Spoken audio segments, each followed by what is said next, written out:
Hey, Internet. Welcome back to Same-ish Different Day, the podcast where we continue the march into madness. I'm Raza Malik, and I'm joined with my Amazeballs co-host, Bailey Nargang. Also featuring the lovely Wine Mom, the arbiter of everything TikTok and YouTube. Hey, it's Wine Mom.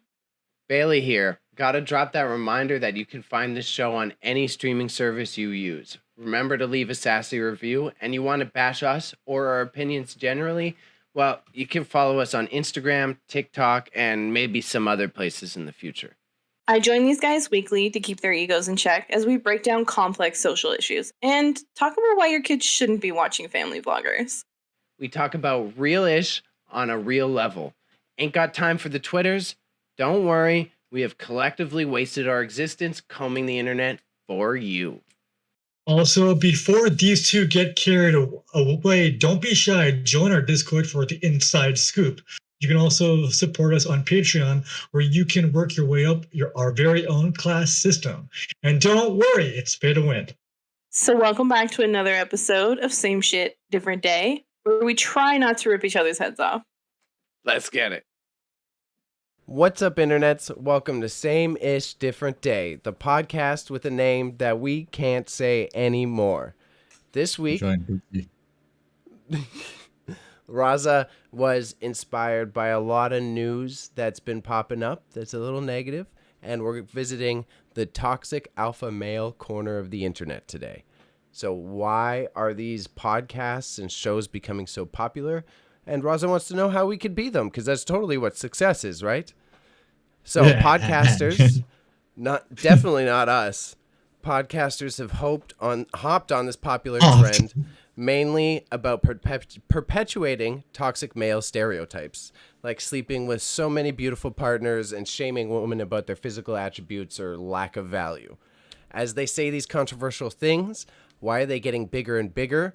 And why are they not going away, even though they keep getting called out and called out and called out? It's almost helping their names grow. Do we, as a society, like watching this type of content? Does it mean that we're all miserable? And does nothing matter at all anymore? But so there's a couple like namely ones. A lot of them are big in like hip-hoppity world. And then now it's leaked out into just the general podcast TikTok sphere. I know Wine Mom spends a lot of time on TikTok, and a lot of that bleeds into there, where you're getting the dating advice and this story about how this woman didn't do this for their husband. And there's always like some gross perpetuation of stereotypes. Have you witnessed anything like that cropping up on the internet's, Wine Mom? What exactly? The question was confusing to me. Sorry, the way that you worded it confused me. We were introing it, and we're saying that there's a lot of toxic male podcasts out there right now. They're getting popular because they keep getting called out. Have you seen anything like this on the internet? I don't know if I'd say they're getting popular by getting called out, but I see a lot of male-centered podcasts with good hosts getting pushed to the forefront for having good opinions. So you see a positive to this. Right, but if anything, other than that, like I see that a lot of women are now entering their era of violence towards men in a good way, whereas like women are no longer taking men's shit specifically online, and specifically men with podcasts who think that because you spent $50 on a mic that your opinion is valid. Mm-hmm. Okay, sorry. I'm just saying. But here's the thing, though. This is why I agreed to be here on this podcast. If we want to really dive into this topic, I don't know how far you guys want to go right now. Go off. This is the intro. Like, do you have opinions to offer? Do you want me to speak? I think it's all. I will go off with my one side tangent before you defend. There is the one thing that I think perpetuates it in terms of the audience on all ends is I think it's just susceptible teenagers. I think it's all just teenagers getting into media way too soon. That's what I think is like key to perpetuating these negative things. But hold now on. I want to hear. You think? Hold on. We need to unpack that statement a little bit more before we carry on. Do you think that it's young people hosting the podcast getting into media too soon? Or do you think that it's people consuming media at a young age and like that specific media? Consuming specifically. Okay. because you're young and impressionable, but not in like a oh the kids are too dumb way. It's once you enter a media bubble, you'll get a certain messaging, and the deeper you go, you won't realize that you've been shut into only this one way of thinking, and that's a lot easier to mold on to young people, not because they're Well, dumb, but because they're susceptible to it. okay, I'll allow that. You're correct. But the thing is, like, what I don't think a lot of young people understand is, like, they don't understand how algorithms work, and I think that's a big contributor as to how this stuff sort of leaks through into other things, because this is crazy to me, because there's a woman on TikTok, I'm sure you guys have probably heard of her. Her name is Drew, and she is like the woman of the internet that everybody's obsessed over, who literally tears men apart for fun. Don't get me wrong, I really like her and I think she's great, but I feel like not a lot of people understand where she's coming from, or she's just, if you don't have the same opinions of her as her, she's kind of hard to receive. I like her Okay. though. I'm just gonna say that. I think she's spicy. I say a lot of the same things as her, and I wholeheartedly agree with a lot of the things she says. But I understand why some people can't take her well. But she made a very valid point the other day on a TikTok, because a lot of men lately have been, specifically around her, have been saying, doing, and making comments about and around topics regarding her, or just things in general about women, to try and gain popularity from her content. And she said that because when she comments on something negative, so like if a bro makes a bro podcast and she comments on it and she rips them apart, they indirectly get on other people's feeds, because someone like me would see her video, I would like her video, and then because of the tags or the comments or the words used in the video, it just automatically gets roped into a category, and then you get recommended those toxic male podcasts more often.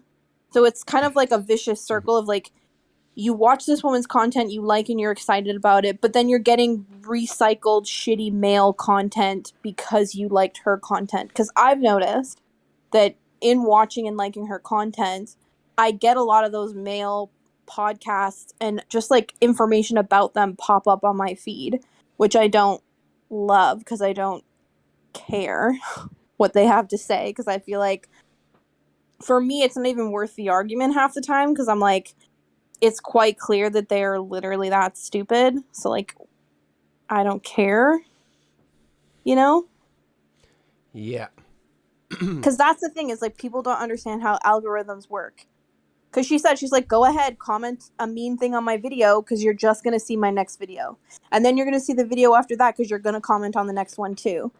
Which, like, she's right. When you engage with these, even if it's a negative engagement, it's a recycle.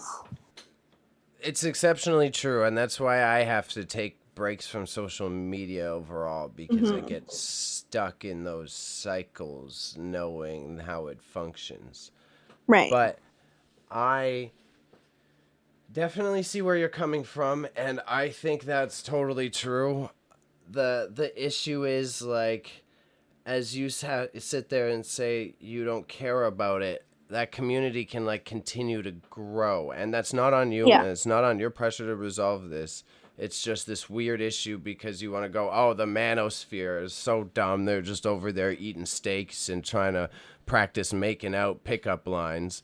But, like, Okay, eventually that's you're gonna right. fester into something more creepy, or lead them to the Okay. Proud Boys, for example. You're right. But if we all collectively agree to start ignoring that stuff, eventually it would get quieter, or they would have a nicher group, a smaller group, versus like the reach that it makes, because sometimes they reach people that wouldn't otherwise know they existed but agree with their opinions when they see them being berated by a woman online, if that person's already inclined to feel that way. Yeah. If that makes sense, right? Well, yeah, the classic reference that every fucking Any mainstream promo is newspaper good uses. promo. Yeah. You go to the Gamergate, right? You go to, as soon as you rile them up, they'll just go. Yeah. But it's like it's funny because like if we're talking about just like male podcasts in general, right? It's more so for me. It's funny now because the thing is like because we've talked about this before in regards to our podcast, right? Because that's where I was originally going. Because how can we sit here and talk shit about male-centric podcasts when, with all due respect, this is a male-centric podcast because there's only one female voice here, right? But I feel like the reason, if I'm just to defend our podcast, right, when we're here talking shit about male-centered podcasts, I feel like the reason why this one works is because there is an extreme amount of respect that is given towards me and my opinions. And also we're able to argue on the level of people and not just as women. And you guys, because I feel like the big difference, because a lot of these podcasts have women come on where it's just an excuse for them to berate and embarrass women. That's all they want. They bring women on there so that they can berate and embarrass them.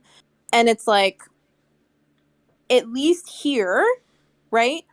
Which is so sad to say, at least, because there's so much more to this podcast than that. But at the very least here, you guys are more willing to ask questions to learn and understand before you try to dismantle my opinions or my points. Like there's a moment of like, okay, wait, hold on. Let me make sure I actually understand where she's coming from and what she's saying before I try and like have an opinion that may counteract. Because most of the time you guys pause, think about it, and understand and can come to a neutral conclusion, right?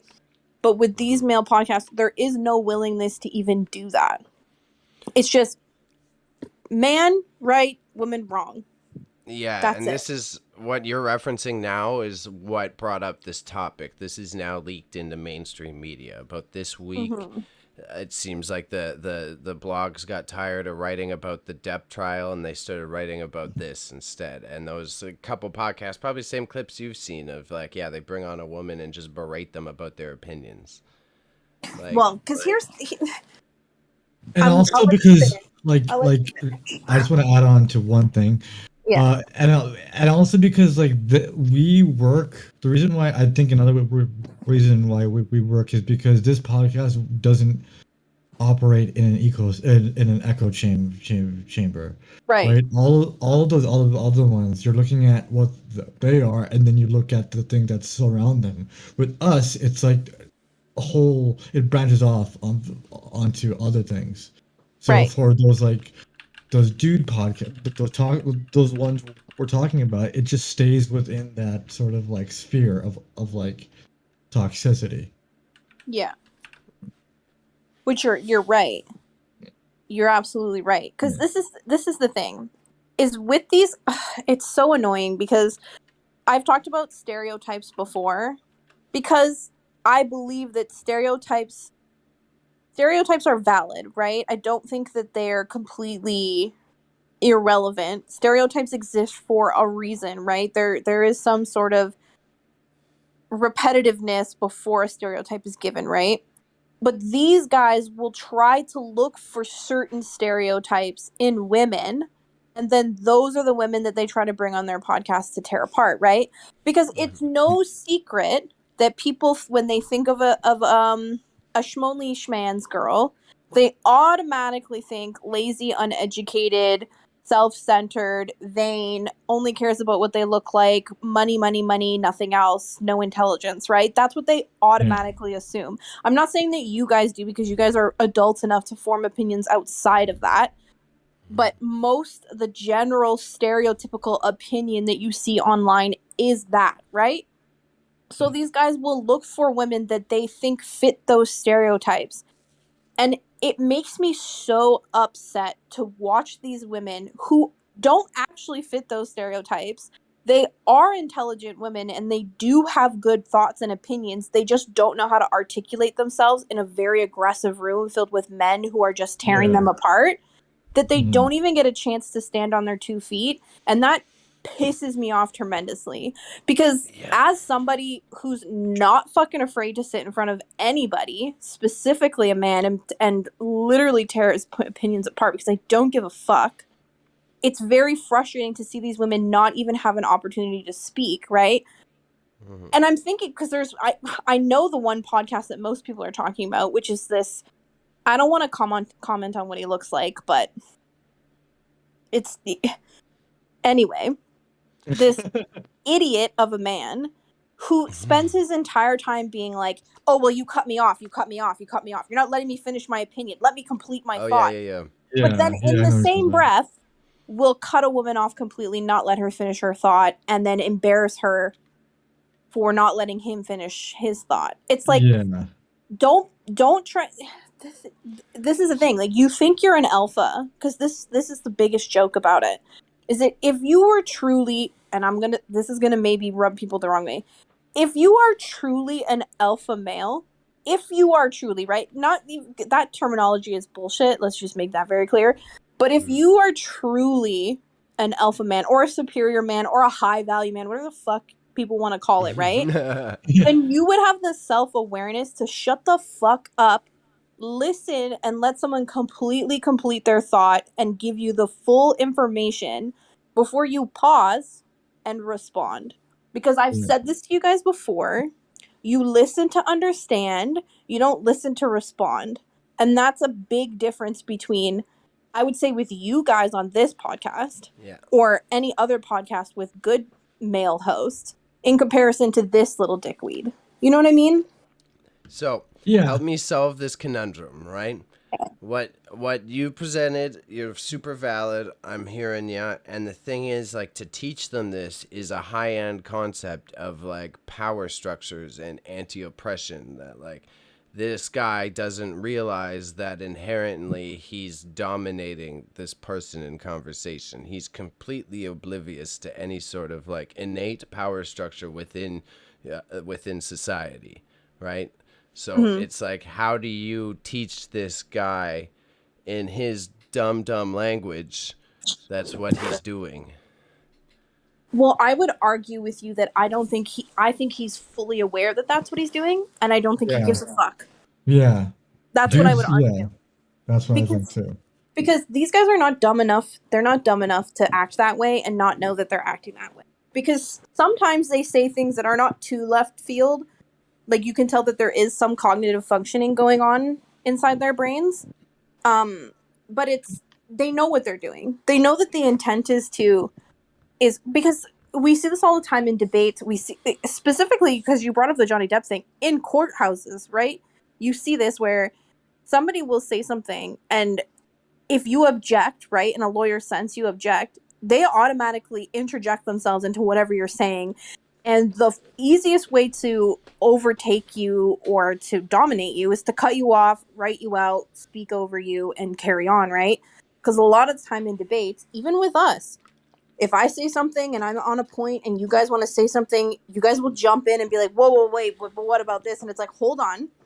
Let me complete my thought before you form your opinion or state your opinion, right? It's kind of a natural thing for people when they're trying to dominate. So with these men, because they're so insecure and they don't know how to interact with women or just people in general, their initial response is, let me cut in right away, go right for the throat, be overbearing, and sort of fake dominance and say whatever it is that they got to say to try and make you look stupid. Yeah, it's like a glass house mentality or a glass cannon mentality where, like, you can hit and then, like, but you can't take it. And that's what, like, the common sort of theme I've noticed is it's like the moment the woman or the person who has a different opinion starts to actually make the point, starts to actually counter it, I can actually in real time see their whole, like, demeanor change. Like, okay, no, wait a second. So it's like I've seen that on a couple podcasts, and I'm just it's kind of weird how, like, how like it goes off like a switch when they know that they're gonna lose, so they have to, like, jump in front of it. Exactly. Well, and they're also, because they set themselves up for this behavior because they choose people that put them on high alert. That's the thing, is like, you're arguing against, with these podcasts, right? Because I want to make it clear that it's not all men. all men suck, but it's not all men. But it's like with these specific men, like they're picking women that they know that they want to that they are already prepared to try and like dominate and tear apart. Like they're picking women they hate purposely. You know what I mean? Because Yeah. they wouldn't pick a woman of a different caliber or a different degree or a different status level or whatever they deem to be. What they wouldn't go out and actually pick a woman that they consider to be like a high value woman to actually argue against. They wouldn't do that because they can't. That would dismantle their arguments and embarrass them, and they can't risk that. So that's why these podcasts, they don't mean anything. But when you're too young, right, as Bailey was saying, when you're too young to understand that, you're just looking at an older guy tear apart a hot girl, and you're like, that's what I gotta do. That's cool. Yeah, that's cool. That's what that's like, and you look at, like, I remember my mom showed me this Austin guy, like, many months ago. He was making fun of this girl's appearance, and then, like, whole internet sort of dogpiled on him, and then all his fans, and he got even a bigger following because he was like, oh yeah, fuck that woman or whatever. So like they get hyped up by their base, and their base is like they love that. They love, because the moment they talk about anything else outside of that sort of like misogynistic stuff, it's just like there's nothing there. So like there's like, it's all just one thing, like attack the opposite gender as much as you can, because that drives up exactly views on your video. Well, because here's the thing, you don't even see them argue against men of value. No, that's another thing those too. are friends too. Yeah, exactly. You don't see them pick a man with a valid opinion to argue against. They wouldn't do that, because then they would look even stupider. I've seen a couple, but it's like, to me, when they do that, I can't watch it because I don't like watching a bloodbath. Because like it's gonna be like, I do. They pull a Trumpito. They pull a Trumpito in the debates. It's like, yeah, well, this is the greatest. I don't, blah blah blah, and they squirm their way out of it. I think we're talking about the same guy here, but I saw a clip of him going on a podcast with two Australian podcasters. Yes. And he said, he said something. Oh, women or men can go out and do whatever they want, to sleep around, blah blah, and women can't. They should stay at home and do whatever. Right. And then the guy challenged that. He's like, wait what? That's insane. That's an absolutely insane take. And it's like, it's like the other thing too. Like this way of thinking is not a very mature adult way of thinking. And I think Andrew, out of all people, Andrew Schultz said that. He's just like, this is something you learn in college when you're in your mid-20s, early to mid-20s. Sure, be a dickhead, go ahead, right? But then as you grow up, it's just like, okay, you shouldn't be acting like this anymore. So like when they see like those people in their like late to early 30s still behaving in this way, they're like, okay, I think this sort of behavior is still cool, so I'm going to continue with that mindset onwards until it's too late. Because very quickly, I think that gets perpetuated, that phase, right? You're saying it gets pushed on. That's, I think, with the internet age, as we get more isolated and it becomes more Tindery, that's more likely that you can get pushed along that shitty path. Yeah. Yeah.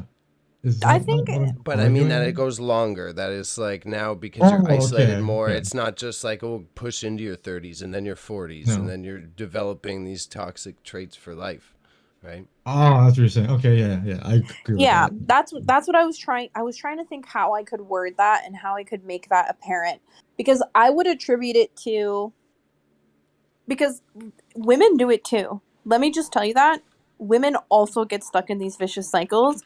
And the woman who I am thinking perpetuates that vicious cycle more than any other woman on the internet would be Jada Smith.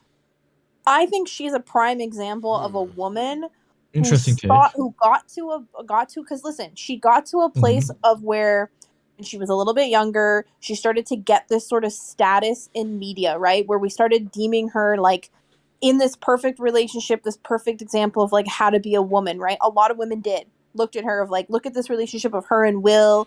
I mean, it's referenced in a lot of songs, this Will and Jada love bullshit, right? And she was held at this high value, and she got this stupid table talk show, and then she was the one that everyone started looking at for like opinions on women's status and relationship status and everything, and she started to become the pinnacle. And it wasn't until everything that happened with Will Smith at the Oscars that we all saw her fall, right?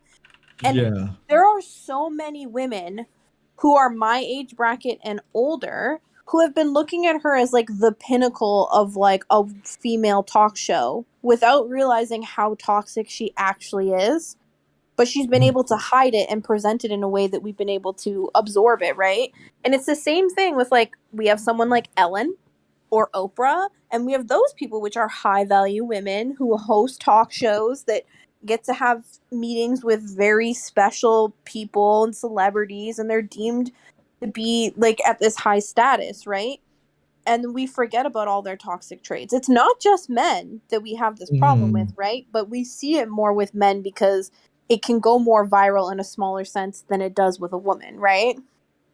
Yeah, and like, and oftentimes it's mostly like I feel like women are used as like the bad guys or like the victims in a situation, so they're able to like not like the media puts them into that sort of role, I'll and then tell that you, yeah I'll tell you that if I shared this opinion of Jada 5 years ago, yeah you get wormed out. I literally would have been torn apart for it. People would have been like, oh, you're so annoying. You just don't like her because whatever, blah, blah, blah, blah, blah.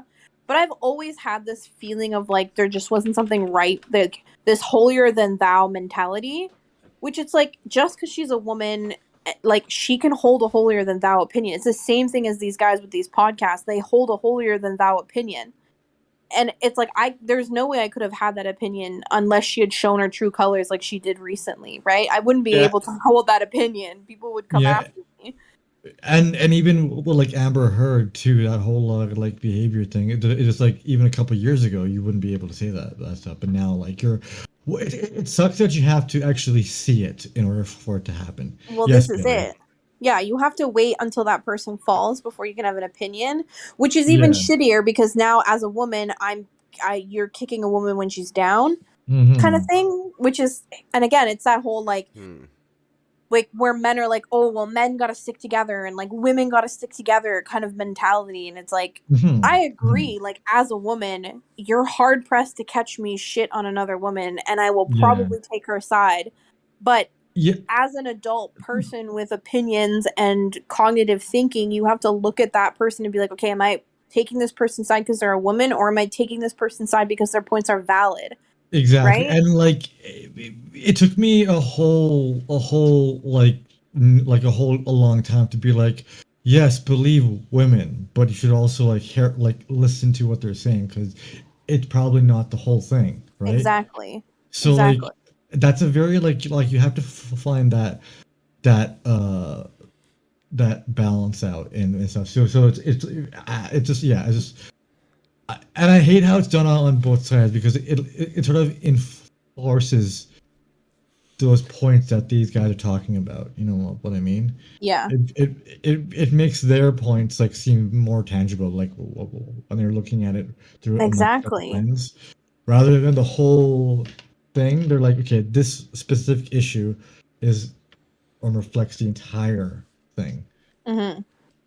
And then that's why I get uppity about this the super progressive shit of like the stuff I'm behind, of the seeing things as a gender spectrum is outdated, because then you're applying these norms and stereotypes like that. I think everything should still exist. You can still have women bond together. You can still have man talk, but like the less we look at things through like a particular lens, then the less you'll be able to apply those stereotypes to specific demographics based on which bits and who you have sex with.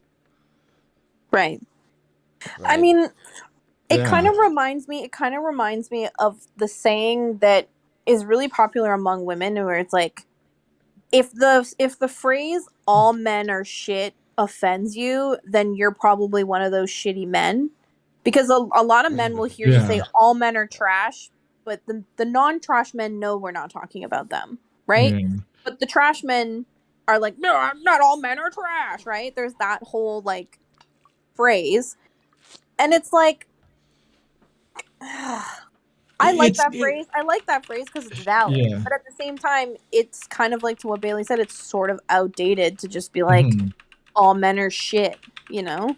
Yeah, it's also like when the whole Me Too thing was happening. A lot of men were like, "Oh, we can't talk to women now, or they'll just Me Too us." And Yeah. if that's how you think, I think you are the reason why there's this whole thing going on. So Exactly. men, like, I guess I'm super comfortable with who I am, but men are, for lack of a better word, we're not self-aware of what we're doing or saying or feeling. We are to a degree, but like, for the bigger picture, I think we're pretty oblivious because we say shit and do stuff, and we don't understand what especially when it comes to like gender issues. We don't. Yeah. We're, Yeah. we're I talking about mean, like you're specifically definitely, men stuff. Yeah. yeah, no, you're definitely right. But I think Yeah. that with the internet, there is this dog pile mentality too, right? Whereas it's like, once one story comes out, everybody has a story, right? And that doesn't Yeah. necessarily mean that everyone's making up the story, right? But Mhm. it just becomes this like dog pile moment where everyone's like trying to get on board and have their moment of like tearing down this person for whatever reason, right?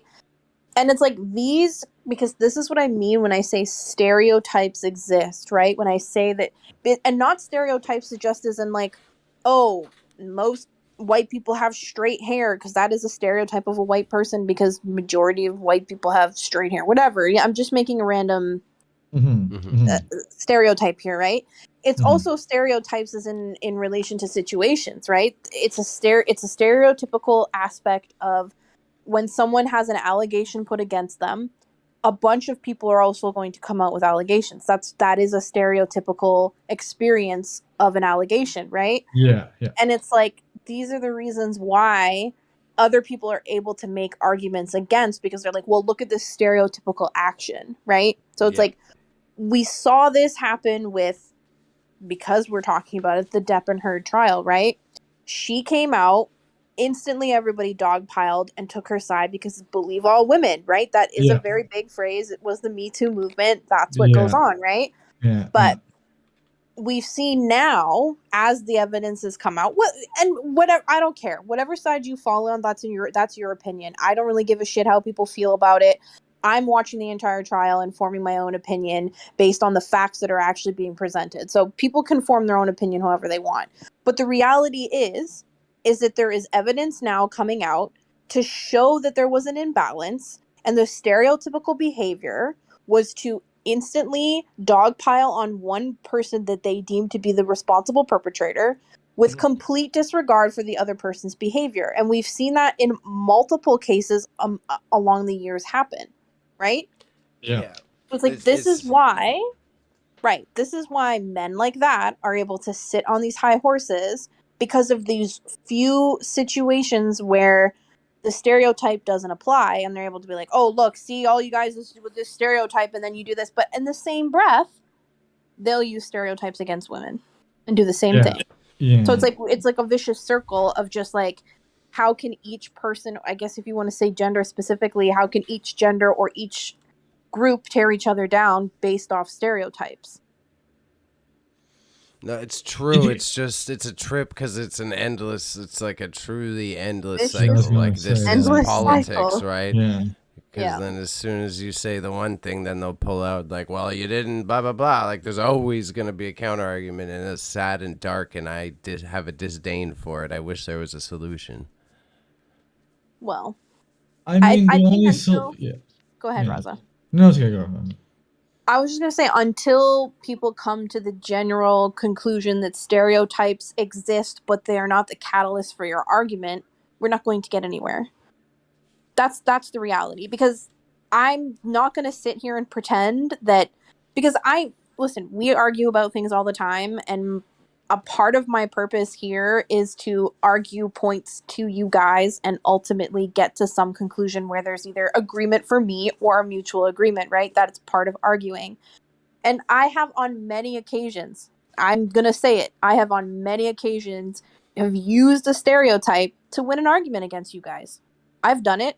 I'll do it again. It's part of arguing, right? That's how you get your point across, because that's how stereotypes are, which is frustrating because it's like, in the same breath, somebody can go, okay, well, the stereotype doesn't always apply, to make a different argument. So it's always going to be a circle. But until we can like actually understand that the stereotype is a part of and not the entire argument, I don't think we're going to get anywhere. And we're going to have these situations where an argument is won just because someone will pull out a stat and be like, well, this is the statistic, this is the stereotype right here. This is the where, look, it's 10-1. I have to be right, but look at the odds. And then at that point, you're getting into the like Twitter territory. Yep. That's how the discourse happens there. Mm-hmm. But yeah, just like I don't think people can get past that stereotype argument. Otherwise, we would Never. Because it makes them it makes their point feel more valid. It makes their like whole thing like the truth. Mm-hmm. It's how they maintain power, like that. Those stereotypes, in its essence, are what privilege is. It's like that's right. Yeah. You are gifted certain benefits from these stereotypes being in place. Well, and that's the most frustrating thing, is that the stereotypes and statistics are always going to speak louder than the outlier, right? But I think it, like, as human beings, we also have to acknowledge that yes, stereotypes and statistics exist, but when you're looking at a stereotype and statistic, right, you're looking at a majority versus a minority, and you have to, as an intellectual person, be able to differentiate between somebody who falls along the lines of a majority or somebody who falls along the lines of a minority. And when you're arguing with people, they don't want to see along the lines of the minority because it's not going to fit their argument. It's never going to fit their argument. So they're always going to counteract you with whatever statistic they think is more powerful. Which, to bring it in full circle, right? Which is why these men are able to have these podcasts and have these opinions, because there are so many stereotypes stereotypes perpetuated online, that it's so easy for them to just be like, well, look at this. If you just Google, because I've heard this argument before, which makes me so fucking annoyed.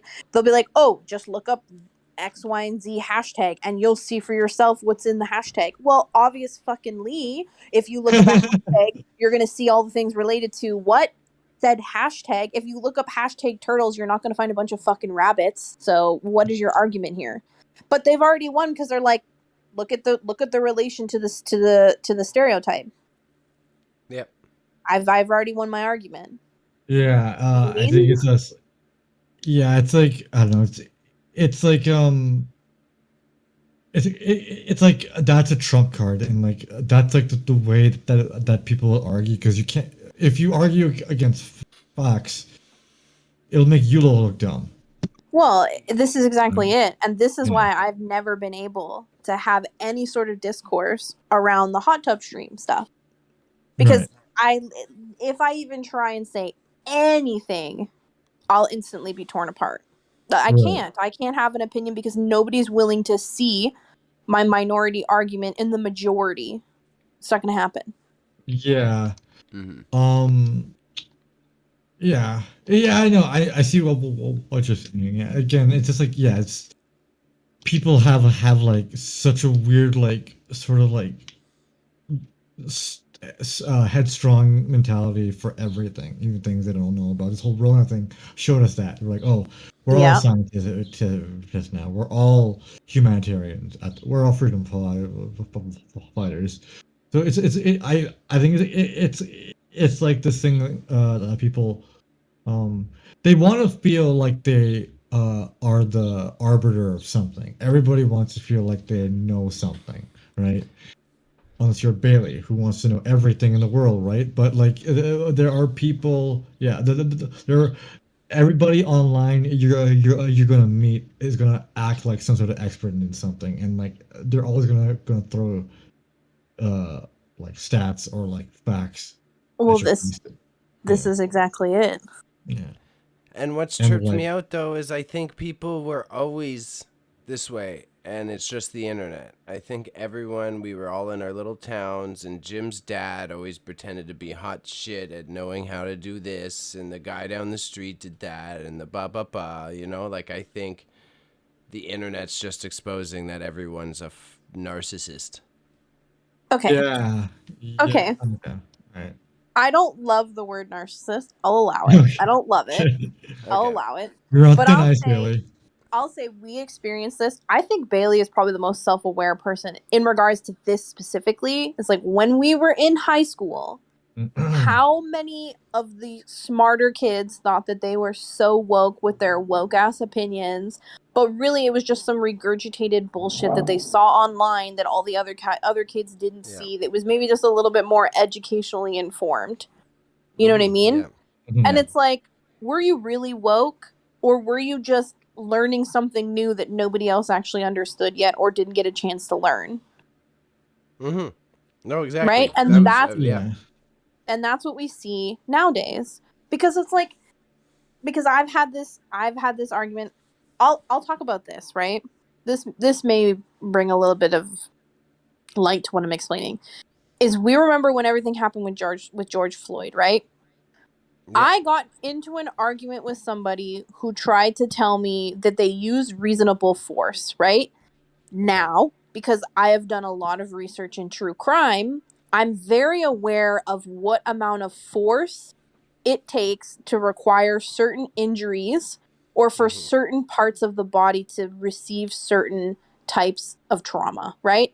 I'm Yeah. fully aware of some things that people don't actually have information on. So I had an argument with somebody. I said, actually, you're wrong. It takes this. And they said no. And I said, this is physically impossible. They said I was wrong. So I went and I looked up the autopsy report and I compared it to another autopsy report that I experienced in a previous time in regards to a kid who was in the army. And I was able to compare the injury that George Floyd had to the injury that the kid had from the army. And I was able to show them how the amount of force could not, if it was true to what the officer said, their force that they used, physically the injury could not happen. It requires a significant amount of force for said injury to happen. And it's like, you can't argue me because I have more information and knowledge, and I'm presenting you with a fact that you don't have the information and knowledge on. So you can continue to argue with me because you have an opinion and a point of view that you would like to have, but I've just showed you you're wrong. Yeah. But that And person continued on to be like, you're wrong. And I'm like, I'm physically showing you, I'm giving you literally the most unbiased comparison that I can give you. yeah. Literally the most, I'm literally showing you one versus the other. If anybody's wondering what I'm referencing, it's a hyoid bone, which is extremely hard to destroy and can only happen with extreme amount of force. And I know this because another kid received that breakage during a car accident. So the fact that happened to somebody with a knee is extremely, extremely crazy and requires an extreme amount of force. Just in case anyone was wondering what I'm talking about. Yeah, just like, and it's also kind of like, see, like they're able to like take or like attempt to take the L because Yeah. they are behind a screen, so it's easier to do that shit behind a screen. You're right.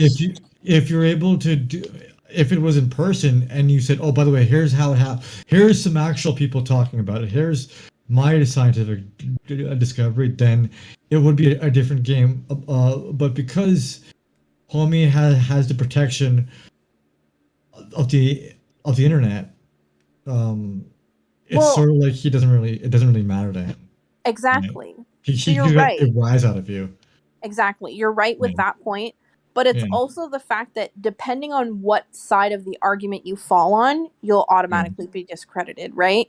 But Yeah. because I was falling on what I guess what would have been considered, the social justice warrior aspect of that argument, people Mhm. were like, "Oh, well, you're just an ACAB person." And it's like, Yeah. no, I'm not, because if you actually knew me, you wouldn't say that. You would know that I'm actually coming from a factual place. I've done my Yeah. research. Like, I know what I'm talking about with this specific, like, in the specifics of this, like, because for me, this is unrelated, this topic is whatever, but it's like when this happened, I was like, no, I need to actually understand so I could make the accurate argument. So I went and I checked the facts and double checked myself before I formed the opinion. It had nothing to do Yeah. with what side I fell on Mhm. in regards to the situation.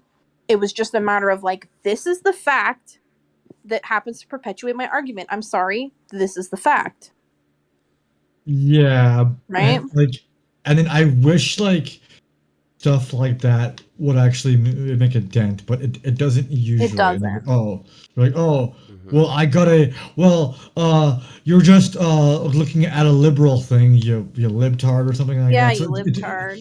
So it always gets towards an angle that's like, or a place where it's like you didn't you you came from a disingenuous place, right? Right.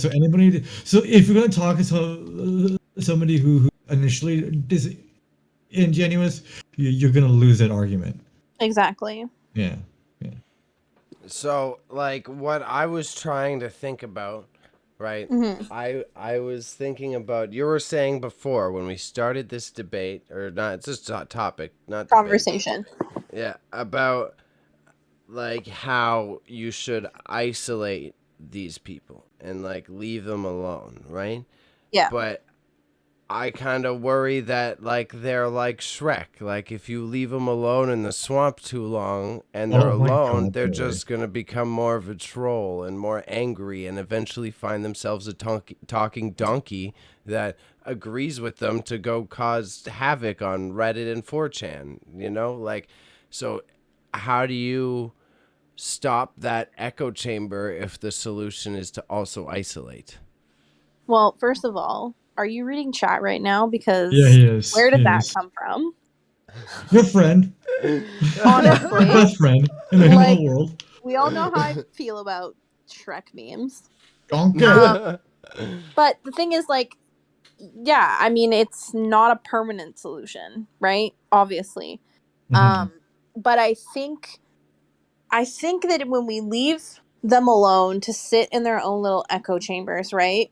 It kind of like sort of removes them from the main media, right? Because these guys are desperately, because this is the thing that I think that we don't always understand is like these groups, I don't want to say just men because it's not just men, because there is a woman online right now who's being very fucking annoying, and I won't say who she is, but she's being very fucking annoying with her shitty takes.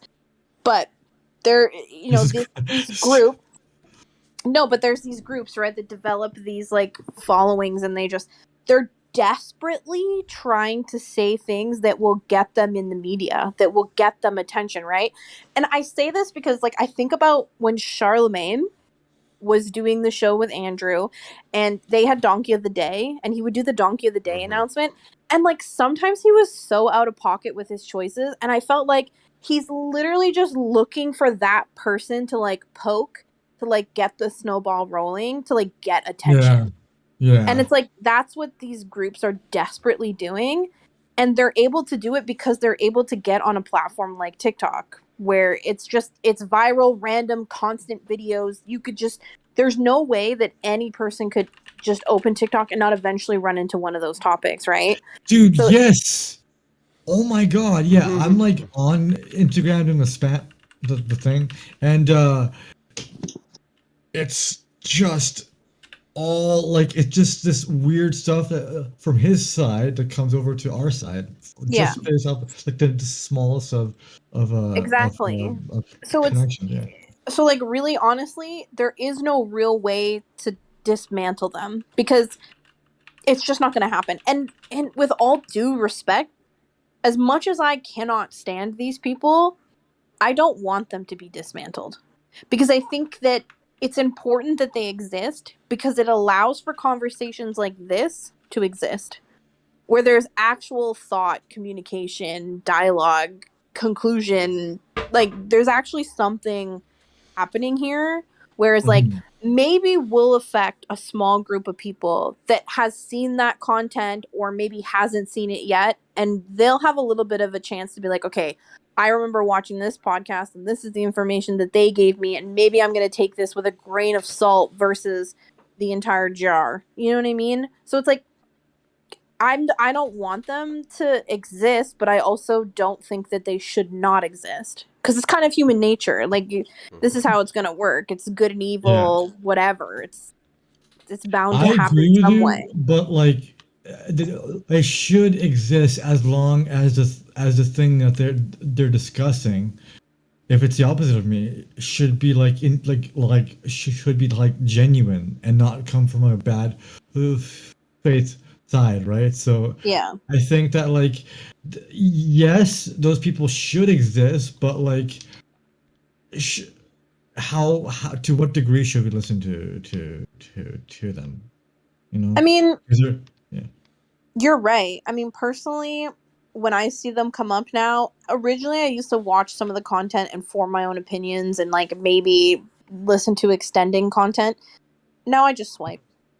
I just Yeah. carry on because there are some men with podcasts that bring some value, right? Mm. So, I'm not inclined to say like all men shouldn't have podcasts. You know what I mean? Like I don't think that that's fair because I don't think any gender should be suppressed. I don't think any person should be completely suppressed. I think that they should be Mhm. put in their place, but they shouldn't be suppressed. Mhm. They should be Mhm. allowed to because it's also an opportunity for them to be educated. I mean, we know the reality is like they're not looking to be educated, they're looking to educate. That's Yeah. fine. Mhm. Eventually they're gonna get put in a pocket. Like eventually it's gonna come full circle because if you even look back to the people that we watched as kids that were talked about in high school that were deemed as like the elite all-knowing smart people, now as Mhm. adults we look at them and we're just like, okay, your audience is all 12-year-olds, so like Yeah. cool Yeah. bro, keep having your fucking podcast or your YouTube video, like I don't care. But then you see the ones who did have value, their audience has grown with them.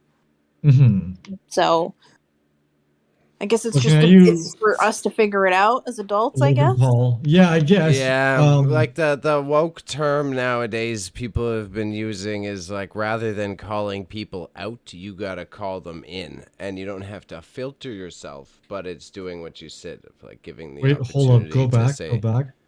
what, That is Call them wild. in. You just said that. what. That's a Call them in. terminology. Call them That's in. Call that's them what in. people are saying now in the office and fancy spaces, because it's like you could still bitch them out, but it's like you're bitching them out ultimately to try to get them to listen, not to cancel them. Because calling people out Right. implies that you're trying to like say, "Yo, you gotta like dip, like get out of here. You fucked up, and now And I don't this want to is listen to you anymore." why, Mom. Right. This is why liberalism constantly fails because Yeah. you're giving them a chance to talk. Calling in is how you say a band-aid.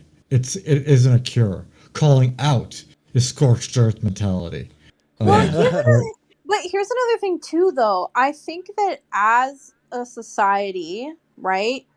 Specifically with COVID because of isolation and stuff like that, it's like we've become reactive.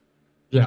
Yeah. Um and we don't actually like think about things. It's crazy to say this because I learned a lot about this. I don't know if I'm rambling off into a different world, but I learned Go a lot off, about this. Queen. Go off. I learned a lot about this though when I was doing therapy. Because in therapy, you really have to like call yourself out, right? Because your Mhm. therapist doesn't know what your problems are until you express them or they naturally come up in conversation, right? And Yeah. so whenever I'm trying to form an argument, right? Especially like, Mhm. okay, I don't really argue with people on Twitter and shit anymore because like I just don't have the patience for that. I don't want you Come on, blowing up it's my mentions. fun. It's a No, fun sport. I don't want my mentions blown up because I don't want my battery to die when I'm not home. So no, thank you. Android then. Anyway, but I find that like because I know I do this with my family and friends is like when I get into an argument with someone, I try not to be reactive. I try to literally absorb everything that they've said to me, Mhm. process it, write down my own arguments, and then reassess the situation. Come back to the situation, come back to the conversation. See, now you're talking about willpower that at least 98% of the human race Well, does we not have. know that Yeah. Raza doesn't have this. We know No, that's not at all. very clear. None No, of but it. Hey, the hey, reason hey, why hey, hey, hey, hey. No, but the reason why I say this is because like this maybe I'm just like so off the wall today, but I'm thinking about as I'm watching the trial, right? What is so smart, which I never thought about, right? Because I've watched a lot of court stuff, a lot of court proceedings, and I've seen a lot of these things. But what I'm noticing is that every time a lawyer's like up there arguing, sending, like, writing, asking questions, whatever they're doing, the other lawyers are listening and they're writing down questions and responses and thoughts and sort of where they want to go with their questioning and their answers and like what their direction is. Mhm. And it's like, why don't we do that as people? Like, why don't we, like, as we're having an argument with someone, why don't we, like, actually process it, write it down, maybe think about it, take our time before we just reactively respond, right? I can answer this because the quicker the quicker you answer, it seems the more you know, right? Uh, that's that's how in debates it works. Like the more you're like the less time you take to think about your answer, the more time you can actually talk and to actually say whatever you want. I But know on the I podcast. agree. I agree. You're right. It does come off as more intellectual when you, Yeah, like, hop back with your response. But yeah. I feel like anytime I've ever tried to hop back with my response, like if I'm in a heated argument with you, because I'm fucking human, I get heated with you guys in an argument and I just like go off, right? Mhm. But I find that like most of my beginning argument when I'm arguing with you guys is it's literally just like a bunch of filibuster bullshit that I'm spitting at you guys, and then by the time I'm done ranting, I've had a chance to think while I'm just shooting random things at you guys. And then in the end I come with my complete thought, and I notice when I'm arguing with you guys in the beginning, you guys are like, okay, wait, hold on, let me cut you off, hold on, wait, what are you talking about? And then when I finally say my final point, that's when you're like, huh. But it's like Oh, it's a I have to, tactic. Okay. right, so the tactic is to like just say a bunch of random shit until you Yeah. actually like it's almost as if I'm like spewing crap while also trying to form thoughts. Like I'm trying to think about what you said while also saying things that are just like random to try and get to a conclusion. You're The like political Michael term. Scott saying something and then hopefully finding yourself But along yeah, the exactly, the, exactly. the That's The what way. it feels term like is you gotta sometimes. flood the field with shit. You gotta flood the field Yes. with shit. You gotta put And so Yes. much hopefully shit someone out there sticks. that they get Yeah. disoriented, and then you can find the one piece of gold in it. Yes.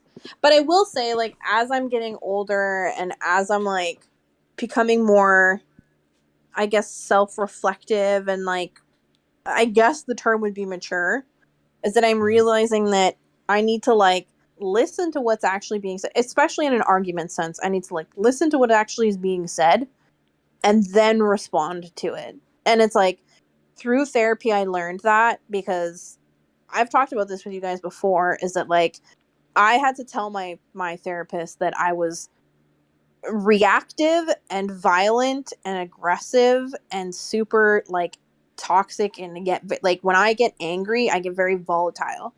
And Yeah. I know that about myself. I don't express that because I'm a bit of a shy person. But I know with like my family, they will purposely not tell me things because they know that I can be very volatile and like If you tell me something that's going to make me mad, I'm not waiting. I'm already out the door. Like, I'm already going to the person who caused the problem because I'm about to give them a bad day. I'm already gone. Like, Murder on my mind. murder on my mind. Yeah. I'm ready. I'm going. Right? But it's like, I had to have that conversation with him, and he had to be like, okay, so like, how do we fix that? Right? And it was like, okay, that's something that I have to fix. Like, I remember when he said that, I was like, that's a negative quality.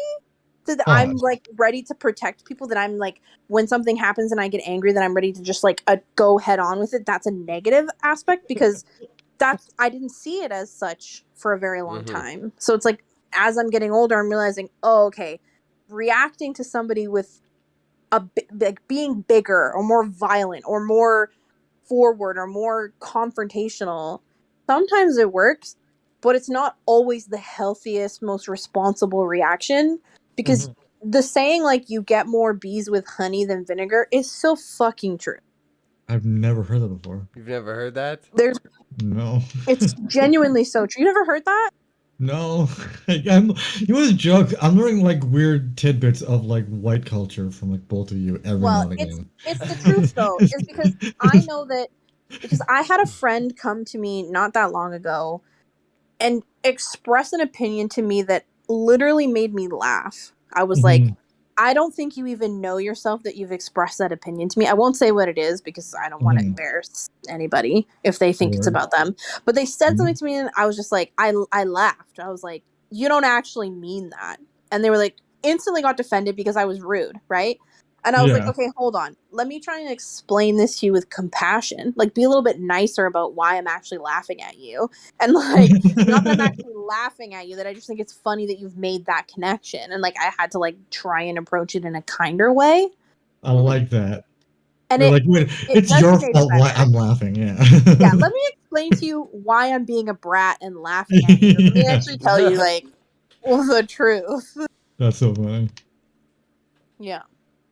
But yeah, it's like, I think, well, because I also think like our generation, like the people between the ages of like 25 to 35, I think we've kind of grown up in a generation of like fight or flight. Like, our fight or flight is like always active, and we're always like on the defensive, always ready for a fight, because it's just kind of how it's always been, is like, you gotta be tough, strong, brave, smart. Nobody can be better than you. You can't let anyone best you. You can't let yourself get embarrassed. It's impossible. It's so exhausting fronting all the time. You know what I mean? Like, I want to be a small baby just for a second, please. Well, it's like I had to, because I remember when I started talking to my therapist about my volatile behavior, and I had to explain to my mom like how I learned that I was volatile, because she knew, obviously. She didn't tell me things for the reason that she knew that I was volatile and reactive. I say this like not in a negative quality, I just mean like protective of my family more so, right? And I had to explain to her like why I was doing it, and it came down to the fact of like, no one's going to be disrespectful and nobody's going to embarrass me. I'm not having it. It's not going down. You're not going to do it. And if you think you're going to do it, I'm going to tell you why you're wrong, and I'm going to embarrass you. That's where my volatile behavior came from, because I was like, fight or flight, must protect, can't look weak, have to be strong. Her therapist is pressing the red button underneath her desk in case something exactly happens. And he was like, actually, it's much tougher to like not respond. And I was like, bro, you right. You right, didn't even give them any validity to their argument by not even responding. So it doesn't matter if they disrespected me, because I'm not even going to respect them enough with a response. That's literally, I didn't do therapy for that, but I learned that on my own. I was like, people, like, I had somebody in my past was like just, they asked me to, like, it was just stop talking to each other. And it's just like, the best type of reaction is no reaction at all. At all. You know what I mean? Like, you don't need to do anything, because good or bad, I discovered this, good or bad, it goes to show that you care about the thing, right? Yeah. Or the person. What if you say whatever they have said about you, and if you show them any sort of a reaction, you care, right? And the Yeah. best thing to not care is just not react. Be like, okay, it is what it is. Yeah. Yeah. So I Sorry, think Bailey. I think it brings it all around well, right? Like you circled the opinion very interestingly of how you came around to the conclusion of choosing to ignore all of these toxic inputs that you're seeing online. You have created a very viable argument, and now I'm going to be pondering this for a few days. Oh But gosh. so as you guys bring Billy this up, usually I doesn't think, so Yeah. this is a big yeah. yeah, never think, just power on through. Only words. No He thoughts. he has never had a thought in his entire life. Yeah, it's just empty in here. It's Yeah, just now we're concrete in there. bullies. um, power on through. Since we held a good convo there, I figure we'll just do the second half of the convo right quick because there's one more question, and I'll just stack on the am I the asshole after. So Okay.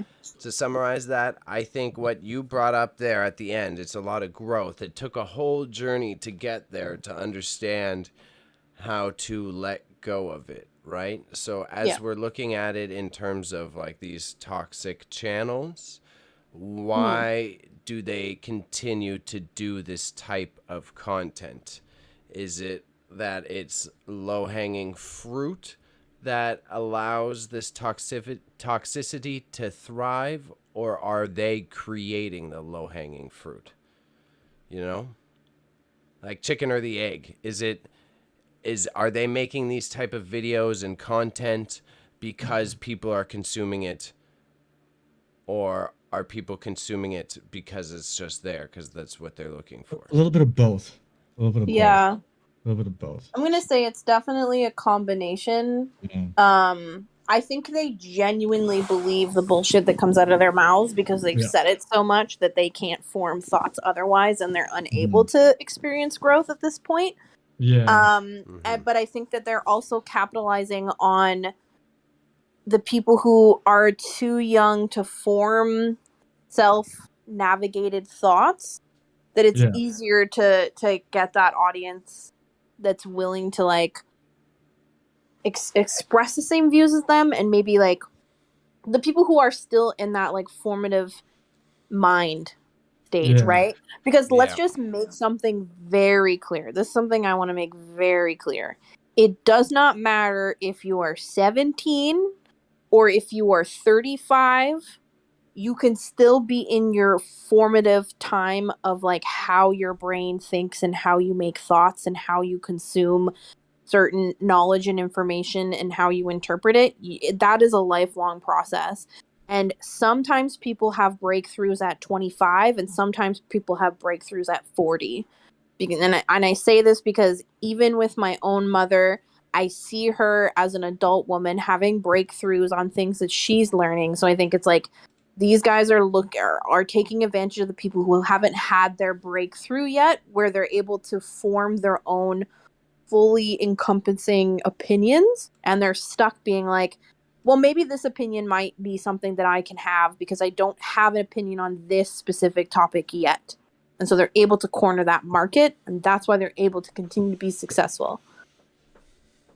And it's also like, because, yeah, on top of what my mom said, it's just like they're not, like, at that age that these guys are catering to, you're all about fitting in. Yeah. There's no such thing as an individual thought. So, like, you want to be cool.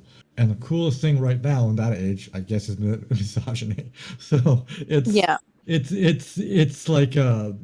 like they're capitalizing on the fact that they don't know what to do. Well, taking Yes. advantage of insecurity. Yes. Yeah. I think And that's like more Bailey so and I, correct. you and I think wouldn't. Wait, what? I think it's the insecurity, and that's what I think you're about to bounce into, though. I think the insecurity No. is a key target there. Well, no, right? I also think they're like they want to be a part of something. right? Yeah. But that's because we're secure in the people that we are, Raza. We don't have You to can find also a be secure validation and be a in part of some. how many places I too. put my wiener in my lifetime. You know what I mean? Like, if that's like where you're finding your comfort, then Like it's already I a consider toxic start. myself like politically, like I consider myself a leftist, right? I like to be a part of that group. Does that mean I'm insecure? No, it just means like I believe in something, right? No, So but what he's saying is those specific groups Yeah. are Yeah. taking sure, yeah, advantage fine. of people who are Specifically, yeah. insecure and Yeah. unable to. Because the thing is, those men, right? Because let's just let me just say this.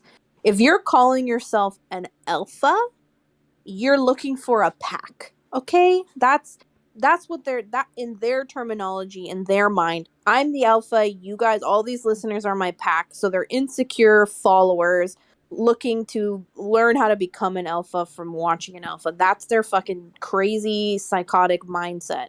Whereas like the real alpha is a lone wolf who who goes out there and says, there's no path. I'm going to create my own. I'm going to figure it out. This is the way I want to go, which is the power of knowledge. And these guys are like, let's all just do the same thing because And we then you all made a want to do Jordan the same Peterson thing. at the same time. Yeah, Yeah. exactly. You know what? I was gonna, yeah, you're right. You're right. I can't really add on anything. Oh, man.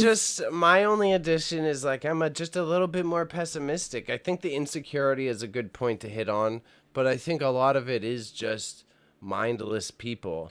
Maybe they're not dumb. Maybe I'm being presumptive that they're dumb, but they're The just older not groups critically are. thinking, that they're Yeah. just repeating what they see as the stereotypes. Full circle to your very good point. I think they're just Yeah. repeating stereotypes that they see because they're not sitting there and critically digesting, like, how do I feel about X, Y, or Z. It's, oh, well, Rogan told me to take Alpha Brain and nootropics are good, so I'm gonna take his pill. Yeah. You know? Well, that's it.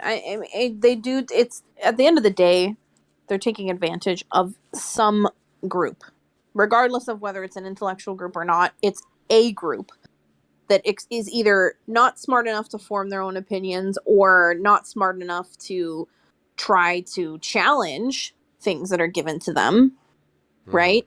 Or people who are too insecure to form their own opinions that they may think won't align with a larger group. Because at the end of the day, when you are in a group, you feel like that is the biggest, smartest, most reputable group out there when you're in it, until you find something that makes more sense to you. It's like the same thing kind of happens with religion, right? As young people, and I don't care what anybody says, we have all gone through stages where we have been this religion, that religion, this religion, or maybe we believe this, or maybe we believe that, or we question our own religion. It's natural as human beings to be like, what feels safer? What has a bigger safety net? What is a group that I feel secure in, without challenging their thoughts. Because I remember being young and thinking, this is how I think, and then getting a little bit older and being like, that's cringy, I changed my mind, right? It's human nature to kind of go where you think you're safe until you're ready to like maybe challenge yourself and not be in a safe space anymore, you know? Yep. Yeah. Yep. Took it home. You guys took are it like, home. yep. That Took one, it I home. got no. I that's the epitome of my life, man. You got to push yourself to be uncomfortable, and you have to be able to admit that you're wrong, to be able to have those developments. Get off your And soapbox. fuck you, Jesus Christ. Raza. Here's free advice. Pay me $150 an hour instead of your therapist. I'll school you. I'm actually not paying her. But to be fair though, I think Bailey has a point though, because I've watched Bailey over the years Yeah. bounce through different groups, and he's talked about it here before when he was a toxic man to a not so toxic man to maybe a little bit healthier or maybe a little bit too PC or not PC or whatever. He's gone through these things and he's expressed and experienced them, so at least he's being self-aware in that aspect. Okay. Rosa, don't be a bully, okay? Yep. This was a good conversation. I feel like You're welcome, guys. You're it welcome was for bringing healthy. it. Yeah. I think so. I said, hey man, hey Bailey, do you want to talk about this? He's like, I don't know, man. I'm gonna be a pussy about it. Yeah. Yeah, it's a great way to put the toxic male stereotype on its head. Just call me a pussy. Thank you, Raza. Thank you. Oh, You rounded this gosh. discussion off great. I appreciate you. You bring a lot. You're a high value podcast guest. Oh my We gosh. only take W's here, guys. Only take W's here. All right, there, Joe Biden. Wasn't your fat? Okay, so since you wonderfully worded everything, Wine Mom, I think you did conclude it well. I think you should have the final voice on this topic. Do you have a tip or dude. point, or do you want to hammer the nail done home? to him, Mom? What have you In regards to the overall topic, Yeah, of toxic male podcasts and the communication. Take your angle. I just think that as an individual, you are responsible for your perception of information, and that everything you see, you should challenge to a degree in order to be somebody who is respectable in all honesty. And I think that you shouldn't be afraid to ask questions or challenge things that everybody else seems to agree with. I think you should try and trust your opinion instead of just accepting whatever is given to you as the only option. That's what I think. So for a man here, let's get it normally. Let's get advice you from see, man. when it's Drink Bush Light 247 with the boys. Yeah. When you're at the boys' house and you're watching the game and someone throws you a cold one and it's not the Blue Mountains, it's actually a PBR, you drink it because that's life experience, bro. It's going to teach you more about different palates and different people. Yeah. Ruined the joke. Yeah, that's good. Ruin the joke. That's a good analogy. It is a good analogy. I respect it. Jeez, come on, Rosa. You can't have all the wins. But all right. So we're moving on to the, I guess this one's more of an advice. What a winner. So Advice? Am I the this is asshole? advice. Not I would say he's supposed to pick Am I the Asshole, but which There's which no category good did you get Am I this the from? asshole Okay. I today. feel like it could swing either way. I like it. Yeah, I Whatever like gets really? the conversation going, yeah. Hop off my tiny wang. Oh So- my gosh, Raza, stop. Title we got, Is It Always, quote unquote, once a cheater, always a cheater? I, female 23, have heard the saying a lot before, and it scares me because I shamefully cheated in my last relationship, male 29. And I did something almost as bad in my current relationship. We decided to work through it, and I know I want to change and get better for myself, my partner, now male 26, and my potential future partners. I didn't read that early, though. I'm really hoping this one is it for me. Okay. She wrote that funny. Okay, so she's currently with someone male 26, but accepting that this may not be their like husband. I hear the saying, once a cheater, always a cheater a lot, and it scares me because I don't want to be that person. I want to have a healthy, monogamous, happy relationship. I know I'm a horrible person for the things I've done, but please no hate. I'm trying to move forward and get better, and I've heard every bad word and comment in the book from friends, family, my boyfriend, and friends. I don't know if this counts for anything, but I have BPD, and I always feel like I'm not good enough, but also crave attention from people without the desire to do anything more. I've since deleted all social media accounts that I used for appearance-based validation and stopped wearing as much makeup, etc., and started seeing a therapist and journaling, which has been helping. I just want to know if there's hope for me to not do terrible things like that again, because I'm feeling pretty hopeless and don't want a future in which I can't be a good person. That was deep. So, that was a bit of a rant. I think first off, there needs to be a big fucking asterisk there, because if they have BPD, then it's just something, it's the very first step in a way is to like work on yourself and work on, like the convo we just had, is not necessarily that you need any different life because of your diagnosis, but understand what your needs are as you're entering things. If you can go, oh, because I have this, I need someone who maybe has a bit more space or is going to give me extra compliments every day because that's just what I need. I need the extra attention. Like, then some self-awareness and growth in that would be useful. But at the same time, I feel like I'm putting too much onus on that human to do all of the work for a successful relationship. So I'm a little torn on that response. What? Yeah. Okay. You know, this one, normally I have an opinion right away after Okay. listening. Okay. After listening. And I'm very conflicted in this and how to do this. How to do this in a way that makes sense. Because it's weird to say that both things are simultaneously true. Once a cheater, always a cheater is true. But also, just because you cheat once doesn't mean you'll cheat again is also true. Yeah. So it's Like very, these littles. and I know that makes me sound like an idiot here. Because I think what it comes down to, first of all, this girl deserves a round of applause. Yeah, that's Because what I'm thinking. Yeah. her self-aware and intellect alone is just, it's amazing. She absolutely deserves commendability for that. Like, absolutely, she is doing 100% the correct thing. I don't know about the makeup thing, but if you want to remove yourself from social media because you think you're seeking too much validation, absolutely love it. Perfect. Get out of there, because that is a toxic thing to do. Yeah.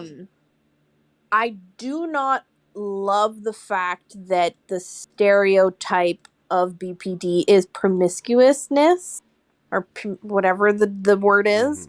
And I think that's the stereotype that she is seeing within herself, that she's presenting there. And I know this because I've had a friend who experienced that and then ultimately got a misdiagnosis because of that. Because promiscuousness comes not just from BPD, it comes from depression, from anxiety, from eating disorders, from multiple different aspects of life. You can obtain that thing. Just seeking validation comes from multiple disorders, right? Yeah.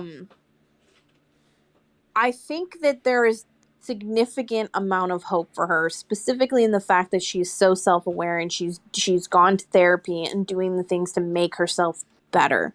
I think when it comes down to the term of once a cheater, always a cheater, has significant relevance to how you as a person are willing to experience your life moving forward. So if you're willing to go, look, I cheat on my partners, or I have cheated on my partners in the past, or multiple partners I've cheated on, but I'm now in a stage of my life where I want to grow out of that. I want to be mature. I want a safe monogamous relationship. I want to change my trajectory. Then you're already doing the right things and you can become a better person. But if you're somebody who has cheated in the past and you're like, that's just who I am, that's just what happens, sometimes it happens, if I'm not getting enough from my partner, then I'm gonna find it elsewhere, goes to show that you're not actually even ready for a relationship. Because I think people who are serial cheaters are not ready for relationships because you're not willing to actually look at the person that you are and work on yourself. And I think that because she's willing to, she's literally exposing some of the most vulnerable aspects of her life, not just to herself but to people online. Like, she is trying to show that she can make those changes. And again, to what Bailey said with the whole, then she needs to ask her partner for more validation and blah blah blah blah, right? And Bailey said, well, then that's putting all the onus on the other person or whatever. Completely, you're right in that direction. But I think also when you are looking for a partner, specifically somebody you want to marry, if your needs and the other person's willingness to give, or for lack of a better terminology, and I say this to people all the time, especially to all my girlfriends, do your love languages tests and really find out what each other's legitimately find out what each other's love languages are. Because if you are with a partner who doesn't give you enough compliments and words of affirmation is something that you need, that needs to be made extremely clear, and that partner needs to agree that that's something that they can give you moving forward, or that relationship is not going to work. You are going to build up resentment because you are not getting your fulfillment. And there is absolutely nothing wrong with expressing that and having that feeling. You shouldn't stay with someone because you're like, well, they do, I love them, but they don't meet my needs.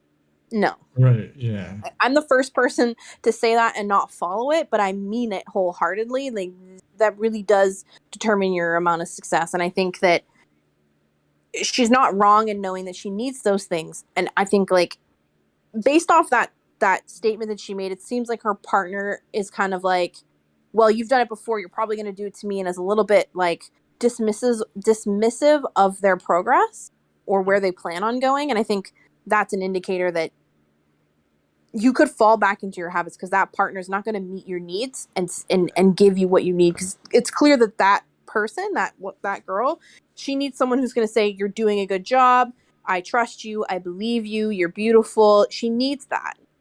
Oh, and no, if he's I not agree. willing to give that, then it's a toxic relationship. I missed that. Thank you for pointing that out. Yeah, it says the boyfriend. Yeah, if the boyfriend's still shitting on you, well, they're giving you a second chance. That's a fucked up power dynamic. Get Exactly. out of there. I was reading that the first time. I was like, why are you in that Exactly. relationship then? Yeah. Well, because this is a very hot take. It's funny because I literally spoke about this with my mom on the weekend, or maybe it was last weekend, but I talked about this with her. It's because we were talking about cheaters and people who cheat in relationships, and like just how that can affect a relationship and where it goes from there. And my mom said, if somebody cheats on you, that's the end of the relationship. It's time to go. And I said, I think it really depends, though. I am not a forgiving person. I think you guys know that. I love a good vendetta, and I like to hold on to them. Right But on. I think in a relationship with a partner,